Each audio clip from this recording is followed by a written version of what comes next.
the 2024 guest lecturer of Okpudo Ikeji New Yam Festival Annual Lecture Series. Ladies and gentlemen, behold Professor Henry Chukwuemeka Uro-Chukwu.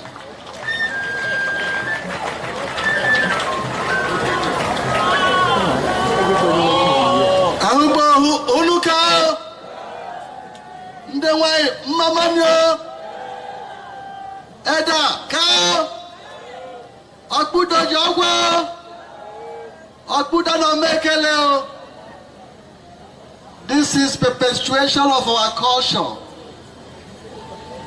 This is a program I'm so excited to be part of. I'm so happy and excited that our traditional rulers are here. Esadike, Etodike, Etewale. The young people, the youths. This is beyond coming to drink and eat and go. Any community that has a lost culture is a lost society.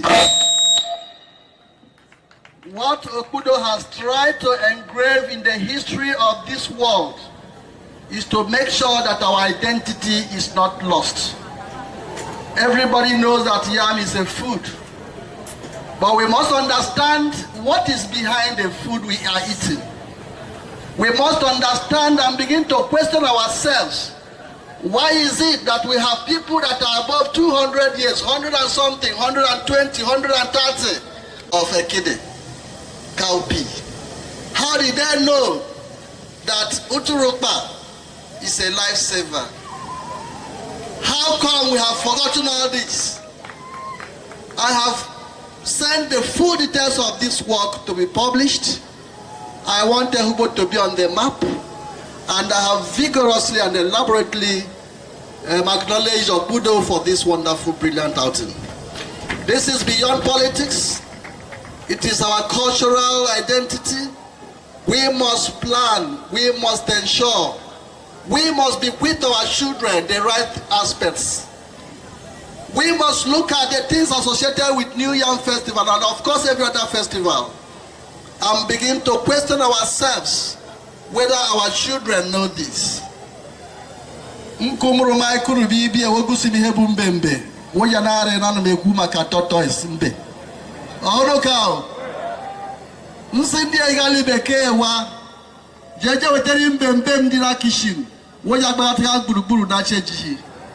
What have we done to ourselves? Supermarket as, oh, take a blackberry, this berry is so sweet. Let us see chocolate give makono dundu. Na ipare na hoha. Oh, no cow. Oh, baby, I national enya. Oye na koji no na koyekede. Ongide oye kuzira yoti ho. Oye na koji no na kwekukohi. Ndadi onye mari ihe enyo bo numero mine azuta. Ndadi aye enyo ampatare. Gusikwele mwe. Uda gota gya par mi hie bia. Nsiwo nde enyo umuro ma ya matigi hie mpa ihe obo. Album take me to Mr. Biggs. Take me to Kilimanjaro. Take me to Kiliwiwi. I was here man no be here bondo. Oh how do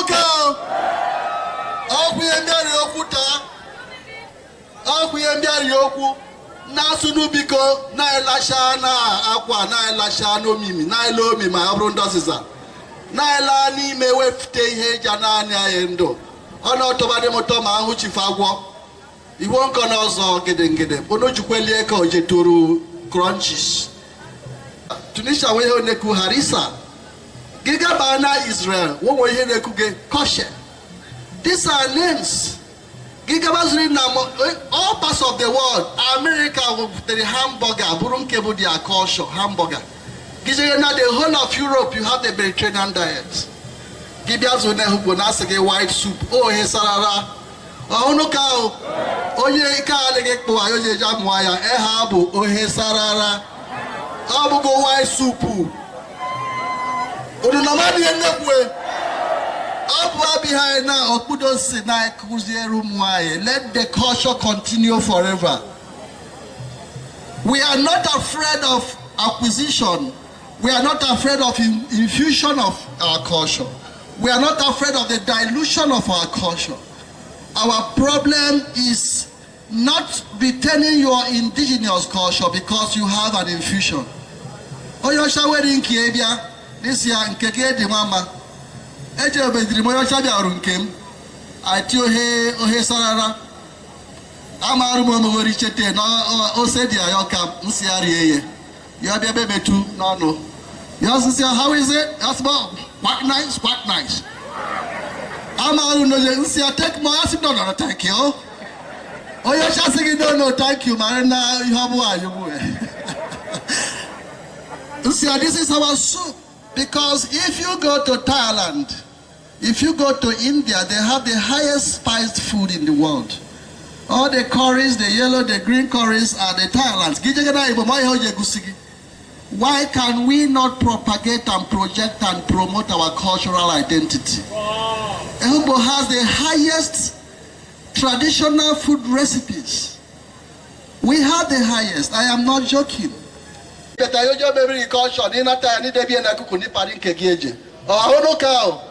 This is what Okpudo is talking about. He's not talking about throwing away civilization. We know we have benefited from education. We have benefited all along. So we have to understand this. Abadinri is a fulcrum of religion. And so when you see fasting, Magua Church, that's the the holy. Gijekwe Muslim, now say Erikwe Ainevono. And so Gijekwe that's Erikwa. So food is a very big identity. So both for cultural use and for every other aspect of life, it is there. It is there in every culture. And then in Okpudo and Edda, Agurumihe Shifagwaderi. Makana enwechegin dedere oke akwa pastor ihe na-eme na Okpudo. Omela Okpudo in terms of nri enwechegin dedere any. But Chifagwo, I call him 10 times because in all the literature says his name keep on appearing.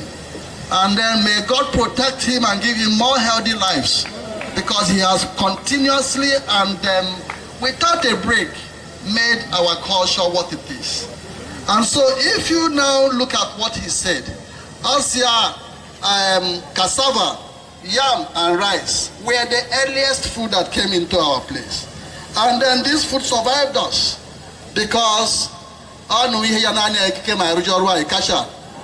so and then Adansu Kabusi Kokoyam Bruzo Mbonon Kasi Bruzo Bihana and Ubu Kabusi Kasaveji be different in Bihana Ubu Kabusi Sikaba Bihana Ubu Yabuzuru more of the yam and then Ku Amadigi Monyabo Ori Hengutari Akoderi Aha Ono Cow Ne Ori Mam No Oriete Imombo Abuamu Echifagwa Mekushe Tegedi Kpairim Ya nwanya boye nọrọ ahụ nkasị nọrọ ahụ ji ya bụrụ ji n'elilu n'oriete imomo bụrụ nwere ite onye chọtara ehugbe n'eku igbukwu so ya ịmara ihe nwanya ajụrụ ya sị alaki m otu eji ọ n'olilu asị eje mekwenu ega ejegharu ya ajụta ndị nwale sị mbụ Chineke na-enwe nwebe ọbụla ya sị no. If you must have the right yam, you have to make a sacrifice. So eweriwa nwoke chweja. Okuno magota. Ya nwoke ejiri chweja. Bo abu yoma na ago. Agufue erebe uduminie. Nde nwoke amari ihe nnekwu. Nene no. Because ya onye muru ya nwam bo eneku Alyosha Imagorie. Ndo bo anokwa munu eka. Nso jodu de kulete Ababi hino mi neno anagu yere budubine neno Alyosha Imagorie nde jiri nwawo zaji so abugwai abu in respect of that woman that made a huge sacrifice. And so when you look at it very well nini hu ongini me neje enohia ogwaro maka na enohia bunde nde hikumoro gabutebe buru enohia bụ nde wetere elonji imo aye egwi monja biariri a day before Nebido Yizwesa. Ejedu Sue, Nene Nejeri, Nande Woke Mbundesa Yande Huri, Jerinkende Noya, Na Agana Kwai Wugu, Na Yamata, Atuye origin Olisu. Nilu Ehubo, Deneno, Jindiribo, Derenkalo, but Nanken Kalo Mega career. This is the culture we are talking about here.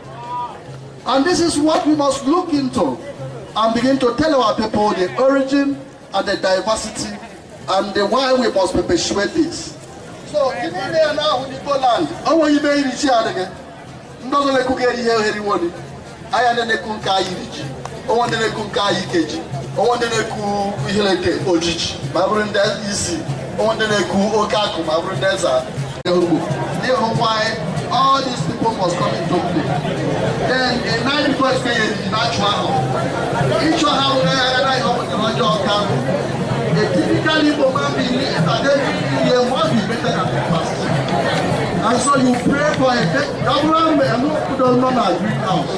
And they can for president. And that is what we are talking about. Let our people progress. Let our people progress. And if you don't pray for that progress, it will not come. And the prayers includes praying for us to also have a healthy life. And so, actually, they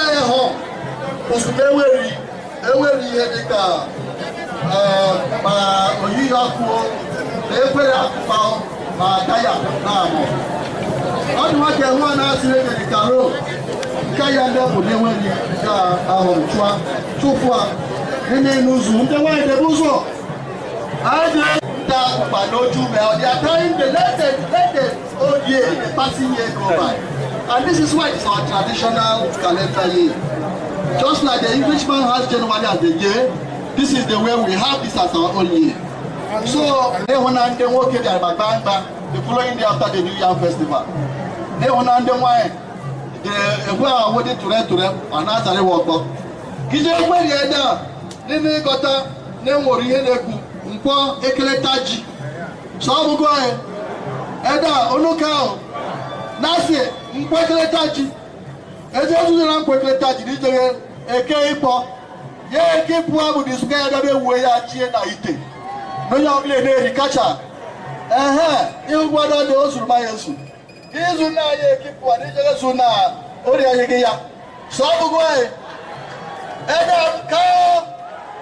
Sheweleta inawibye gihizu na ya na nde nkuza sigewa oko gudufagio ayeye kwenke afonsu sobugwa ozu ya afonsu bewedi me yanzu de wedi amadu anobu amadu ya anobu then yo remember ya na okejiswe yo mane mbuke oneku nzu ogere na wezu ya nzu ogere meje bona ile ya na yiye no hana shikota no bo oriji wo simbu ihe nkenke ma meji hozo. So yeah, I just want to say, but when they go in the Yaji or Tara Uru, I married Vagina Nikike. I married Vagina Nikike.